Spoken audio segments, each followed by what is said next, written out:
Shalom saudara, damai sejahtera buat kita semua di dalam kasih karunia Tuhan Yesus Kristus. Hari ini saudara, kita memperingati akan kenaikan Tuhan kita Yesus Kristus. Dan saudara, di dalam keempat Injil yang ada di dalam Alkitab menulis tentang kematian bahkan kebangkitannya. Tetapi saudara, sangat sedikit, hanya Injil Markus pasal 16 ayat 19 dan Lukas pasal 24 ayat 50 sampai 53 menuliskan akan kenaikan Tuhan kita Yesus Kristus. Dan kemudian dilanjutkan oleh Lukas menulis di Kisah Para Rasul 1 ayat 6 sampai ke 11. Kisah Para Rasul juga ditulis oleh Lukas, saudara. Nah, Kisah Para Rasul 1 ayat 6 sampai 11 bunyinya begini, saudara.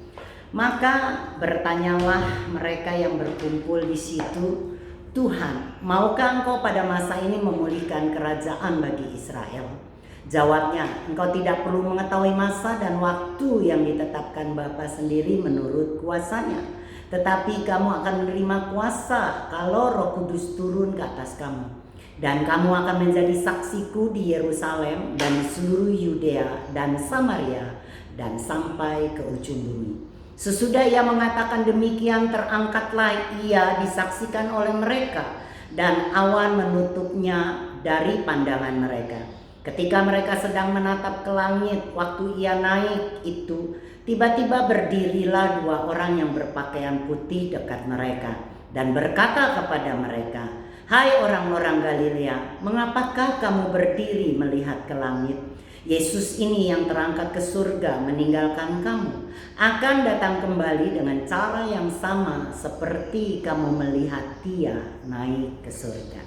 Nah saudara, ya, kenaikan Tuhan dicatat saudara, dan kita percaya sekali kenaikan Tuhan itu sangat penting sekali.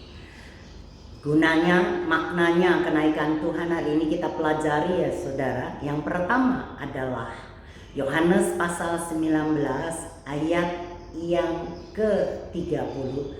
Yohanes pasal yang ke-19 ayat yang ke-30 bunyinya begini saudara.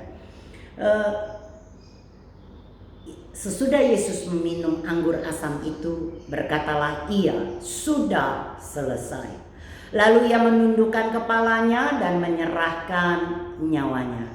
Saudara, makna kenaikan Tuhan yang pertama, saudara, pekerjaannya, misinya sudah selesai. Artinya Tuhan Yesus sudah menyelesaikan pekerjaannya. Pekerjaan Tuhan, misi Tuhan itu apa saudara? Nah, kita membaca saudara di dalam Matius pasal yang ke-20 ayat yang ke-28 mengatakan begini saudara. Ya, sama seperti anak manusia datang bukan untuk dilayani, melainkan untuk melayani dan untuk memberikan nyawanya menjadi tebusan bagi banyak orang. Misi Tuhan, tugas Tuhan datang ke dunia ini adalah memberikan nyawanya menjadi tebusan bagi banyak orang. Artinya saudara, Yesus memberikan nyawanya menjadi tebusan. Kata menebus itu adalah sebuah bayaran untuk mendapatkan kembali sesuatu. Misalnya kalau saya lagi sedang berperang dengan musuh saya, saudara, dan tiba-tiba jenderal-jenderal saya ditawan oleh musuh, maka saya ingin mereka saudara kembali kepada saya dengan cara bagaimana? Melobi, berkomunikasi dengan musuh saudara, dan menebus mereka dengan bayaran. Ya, biasanya musuh itu akan memberikan nilai tertentu sehingga mereka bisa membebaskan tawanan-tawanan. Nah, saya apabila saya ingin menebus jenderal-jenderal saya harus membayar nilai yang telah ditetapkan musuh itu, saudara. Yesus telah menebus kita. Jelas Yesus adalah pihak yang menebus. Kita adalah pihak yang ditebus, saudara, ya. Dan bayarannya tadi dikatakan nyawanya. Tapi yang menjadi pertanyaannya, saudara, kepada siapa Tuhan harus menebus? Bayarannya harus kepada siapa, saudara? Banyak orang berpikir, saudara, ya bayarannya dibayar kepada iblis karena iblis menawan begitu banyak orang dengan dosa. Tapi cobakah kita berpikir, apakah iblis begitu hebat sehingga Tuhan harus membayar kepadanya?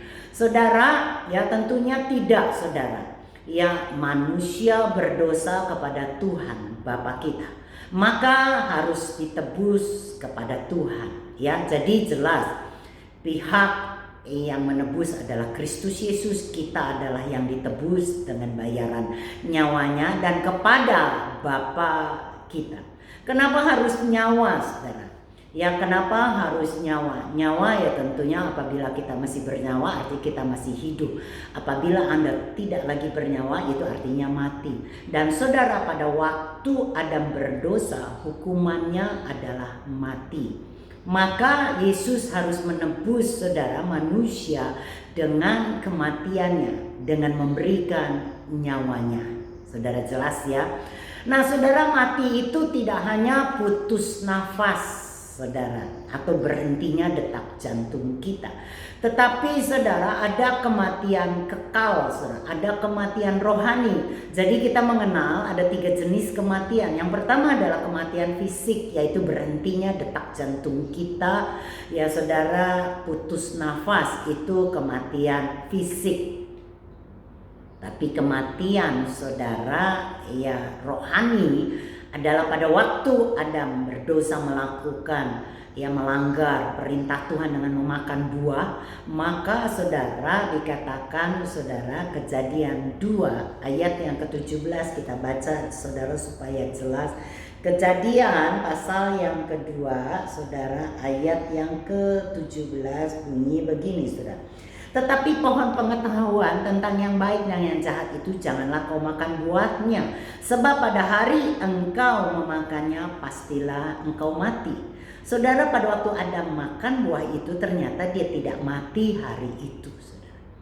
Ya, tetapi saudara, ya dia masih panjang umur, ya tetapi kematian yang dialami oleh Adam itu bukan kematian fisik tetapi kematian rohani. Kejadian pasal 3 ayat yang ke-24 menjelaskan itu, saudara. Kejadian pasal 3 ayat ke-24 dikatakan begini, saudara. Ia menghalau manusia itu, dan di sebelah timur Taman Eden ditempatkannya beberapa kerub dengan pedang yang bernyala-nyala dan menyambar-nyambar untuk menjaga jalan ke pohon kehidupan. Jadi Tuhan mengusir Adam dari Taman Eden, saudara. Dan itu terjadi, saudara, putus komunikasi, saudara, diusir dari Taman Eden, saudara. Jadi tidak lagi mempunyai hubungan dengan Tuhan. Kematian rohani adalah pada waktu, saudara, kita tidak punya hubungan, tidak lagi punya komunikasi dengan Tuhan. Nah saudara, dari kematian fisik itu putusnya jantung atau putusnya napas. Kematian rohani adalah terpisah dengan Tuhan, tidak lagi punya hubungan dengan Tuhan. Ada kematian yang ketiga, saudara, yaitu kematian kekal. Wahyu pasal 20, saudara, Wahyu pasal 20 menjelaskan itu. Wahyu pasal 20 ayat yang ke-14 bunyinya begini, saudara. Wahyu 20 ayat 14. Lalu maut dan kerajaan maut itu dilemparkannya ke dalam lautan api. Itulah kematian yang kedua, lautan api. Dan setiap orang yang tidak ditemukan namanya tertulis dalam kitab kehidupan itu, ia dilemparkan ke dalam lautan api itu. Jadi saudara, kematian kekal adalah, saudara, kematian yang ada di dalam lautan api, atau itu ada dalam neraka. Ya, itu kematian kekal karena neraka itu kekal, saudara. Jadi saudara, apabila Yesus mau menebus kita, apabila Yesus mau menebus manusia, Yesus harus, saudara, mengalami jenis kematian 3 itu. Dia harus mengalami kematian fisik, dia harus terpisah dengan Bapa, dan kemudian dia harus mengalami kematian kekal atau neraka. Jelas saudara, Yesus menebus kita dari 3 hal itu. Kematian fisik, pada waktu dia tergantung di kayu salib, putuslah nafasnya. Artinya Yesus tidak lagi, saudara, punya kehidupan dalam fisiknya, dia mati secara fisik. Kematian rohani itu terpisah dengan Bapaknya. Saudara, pada waktu dia berkata, Eli, Eli, lama sabachthani. Bapakku, Bapakku, mengapa engkau meninggalkan aku, saudara? Ya, itu adalah kematian rohani yang dibayar oleh Yesus. Padahal, saudara, Yesus adalah anak yang dikasihi oleh Bapa. Dia tidak pernah terpisah dengan Bapa karena Bapa dan Yesus adalah satu. Tetapi saudara, untuk menebus Anda dan saya, dia harus mengalami kematian rohani, saudara, terpisah dengan Bapa. Kenapa? Karena Bapa tidak bisa melihat dosa. Pada waktu Yesus ada di kayu salib, dosa ditimpakan semuanya ke atas tubuh daripada Yesus Kristus. Dan saudara, Bapa tidak bisa melihat dosa kita yang ada di dalam Kristus. Makanya saudara, Kristus Yesus itu terpisah dengan Bapa, dia mengalami kematian rohani. Dan saudara, Yesus juga menebus kita, bukan saja saudara kematian fisik, kematian rohani, tetapi juga dia menebus dari kematian kekal. Kekekalan itu atau kematian kekal itu yaitu neraka. Saudara mungkin ingat akan kisah Lazarus, saudara. Bagaimana saudara Lazarus ada, saudara, ya, di dalam neraka, dan kemudian dia minta saudara setetes air karena dia mengalami kehausan yang begitu rupa, saudara. Apakah ini sebuah kehausan, saudara, yang sesungguhnya, saudara, ya? Dan saudara, itu ditebus oleh Kristus Yesus, saudara, pada waktu ada di salib. Pada waktu dia tersalib, dia berkata, aku haus. Saudara, itu adalah, saudara, bukan cuma kehausan secara fisik dia minum, tetapi dia lagi sedang menanggung hukuman kekal, yaitu kematian di neraka, saudara. Karena salah satu ciri dari neraka, saudara, adalah tadi lautan api, dan itu menimbulkan sebuah kehausan. Artinya, saudara, Yesus mati di kayu salib telah menebus, memberikan bayaran, saudara, kepada Bapa kita, saudara, untuk menebus kita dari kematian fisik, kematian rohani, dan kematian kekal. Yesus sudah kerjakan tiga-tiganya di atas kayu salib, saudara. Jadi tidak ada lagi pekerjaan yang harus Anda dan saya lakukan. Semuanya sudah dilakukan oleh Kristus. Saudara, pada waktu Yesus berkata sudah selesai, artinya semua pembayaran sudah dibayar, saudara. Sehingga Anda dan saya tidak perlu lagi melakukan sesuatu untuk mendapatkan kelepasan, kebebasan, atau saudara dilepaskan dari dosa. Kemerdekaan tidak ada lagi yang kita lakukan, hanya percaya kepada Kristus Yesus karena semua pekerjaan sudah dilakukan Yesus di atas kayu salib, saudara.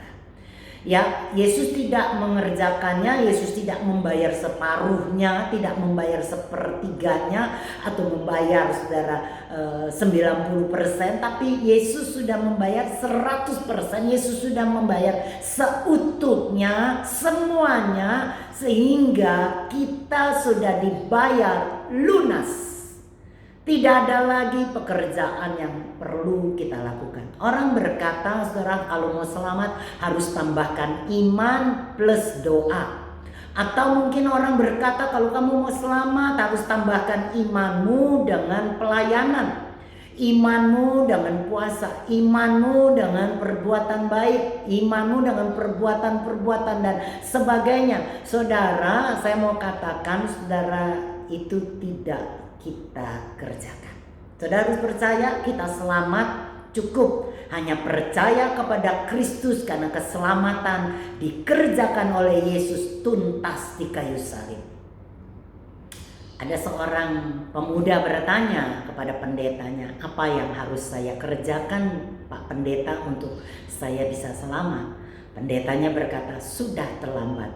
Hah? Sudah terlambat? Kenapa, pendeta? Ya, kamu terlambat, sudah telat karena semua sudah dikerjakan oleh Tuhan Yesus. Kamu cukup percaya saja. Saudara, ada sebuah kisah bagaimana seorang tukang kayu berteman dengan petani. Dan saudara, petani ini adalah seorang Kristen. Dia menceritakan saudara bagaimana keselamatan itu begitu mudah.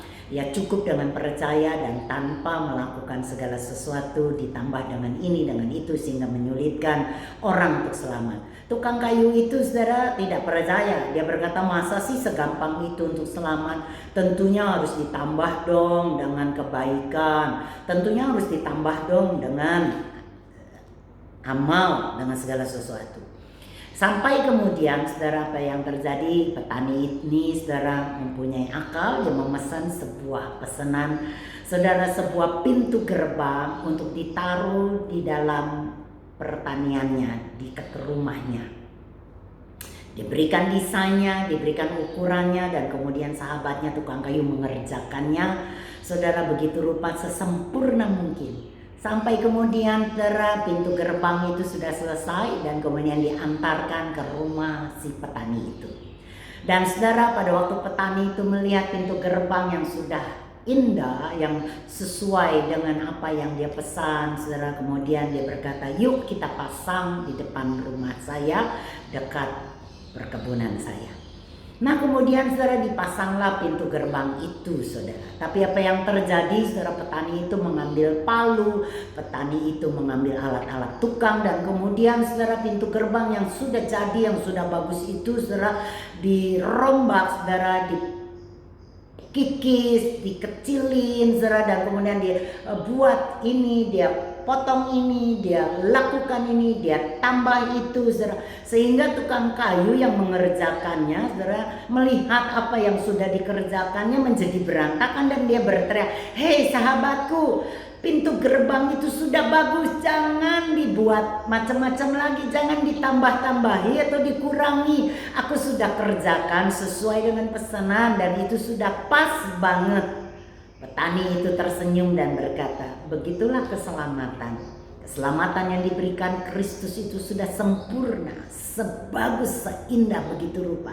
Jangan dirusak dengan menambah ini atau mengurangi ini. Percaya saja, keselamatan itu sudah dibayar lunas. Kita cukup percaya kepada Yesus dan engkau selamat. Saudara, kisah ini menceritakan, dan tentunya kita menjadi sadar apa yang Tuhan sudah kerjakan untuk keselamatanmu. Keselamatan saya begitu sempurna dan sudah lunas. Jadi tidak perlu lagi kita tambahkan dan tidak perlu lagi kita kurangi. Nah saudara, kenaikan Tuhan yang pertama karena pekerjaan Tuhan sudah selesai, yaitu dia menebus Anda dari kematian fisik, dari kematian rohani, dari kematian kekal. Itu lunas, selesai, dan tidak ada lagi yang harus kita kerjakan. Tapi saudara, yang kedua, kenaikan Tuhan juga punya makna yang kedua. Saudara coba lihat dalam Yohanes pasal 16 ayat yang ke-7. Yohanes pasal yang ke-16 saudara, ayat yang ke-7 saudara, dikatakan, namun benar yang kukatakan ini kepadamu adalah lebih berguna bagi kamu jika aku pergi. Sebab jikalau aku tidak pergi, penghibur itu tidak akan datang kepadamu. Tetapi jikalau aku pergi, aku akan mengutus dia kepadamu. Saudara, kenaikan Tuhan mempunyai makna yang kedua adalah penghibur itu datang kepada kita. Adalah lebih baik kalau Yesus pergi kepada Bapa, adalah baik waktu Yesus naik ke surga, karena pada waktu Yesus naik ke surga maka dikirimkan kepada kita penghibur, yaitu penolong yang kita kenal adalah Roh Kudus saudara. Nah, Roh Kudus ini mengerjakan apa untuk menolong kita saudara? Seringkali orang berkata Roh Kudus itu saudara yang menolong dalam banyak perkara. Iya, betul saudara. Ya, kadang-kadang saudara mungkin lagi mulai saudara mengingat seseorang saudara yang mungkin saudara punya utang, terus Anda berkata, Roh Kudus mengingatkan saya utang. Terus kemudian Anda berkata, Roh Kudus mengingatkan akan dosa saya. Dulu 10 tahun yang lalu saya pernah berdusta. 15 tahun yang lalu saya pernah menipu dan saya percaya itulah Roh Kudus yang mengingatkan saya.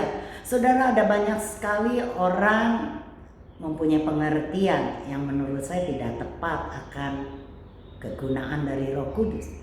Saudara, Roh Kudus penghibur itu diberikan Bapa kepada kita, mempunyai maksud. Saudara lihat di Alkitab saudara, ya, yaitu dia mengerjakan akan 3 perkara. Saudara, di ayat yang ke 8-nya dikatakan begini, Yohanes 16 ayat 8. Dan kalau ia datang, artinya kalau Roh Kudus datang, ia menginsafkan dunia akan dosa.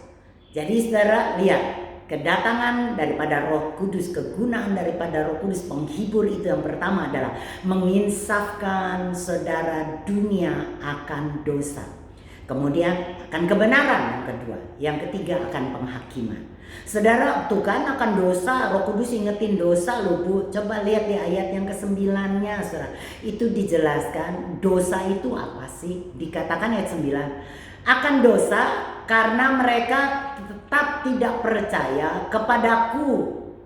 Artinya sebuah dosa apabila Anda tidak mempercayai Yesus, saudara, sebagai juru selamat, itu adalah dosa.